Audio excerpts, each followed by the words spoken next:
Let's chat packaging and freezing. I know this is the one you've probably all been waiting for, so I decided to do it a little bit earlier than I intended.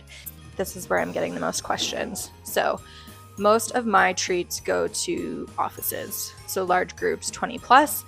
In this case, I'm not doing fashion over function. I use these large red lid Rubbermaid containers. Bonus of this is I've actually Pavloved people and they know what's coming when they see a red lid Rubbermaid, that it's from me and that it's probably going to be delicious. In these containers, I do parchment, a layer of treats, parchment, layer of treats. I separate the individual treats with plastic wrap, and then if I'm doing a strong flavor like a peppermint bark, that goes in a Ziploc inside the container. So large groups, large containers. We don't get fancy or cute, which might be a surprise because I love everything to be cute, but in this case, function. If we're doing a smaller group, like a single household, then we get the cute Christmas tin. And again, parchment paper, plastic wrap. Less quantity, so then we can lean into the cute. For individual people, I try to find cute packaging. This one is my favorite one that I've ever found. I got it about 5 years ago at Dollarama. I've never seen them since. I'll show you what I wind up picking up when I find it. Freezing and refrigeration.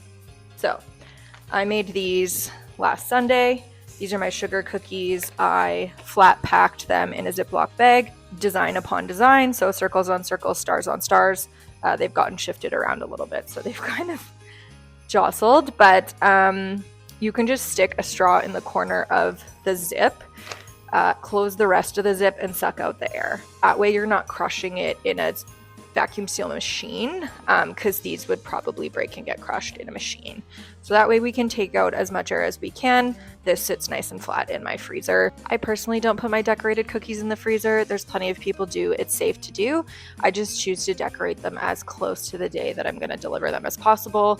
They take about 24 hours to dry, and then I keep them in the fridge until I'm bringing the boxes places.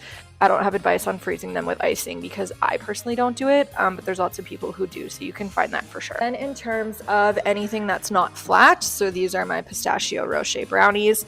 I have, again, these Rubbermaid containers. They've got the clips. They're super handy. I like these. They're super flat. They can stack really flat in my freezer. And again, there's lots of space for the little balls to just sit and not get crushed.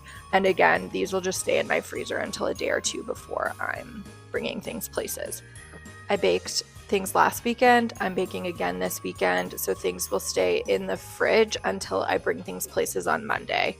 So they'll be in the fridge for like 2 to 3 days, and I've never had a problem with that. Things seem to be fine. It just means I don't have a lot of space in my fridge. I'll keep you posted along my baking and taste test and delivery journey, so stay tuned for that.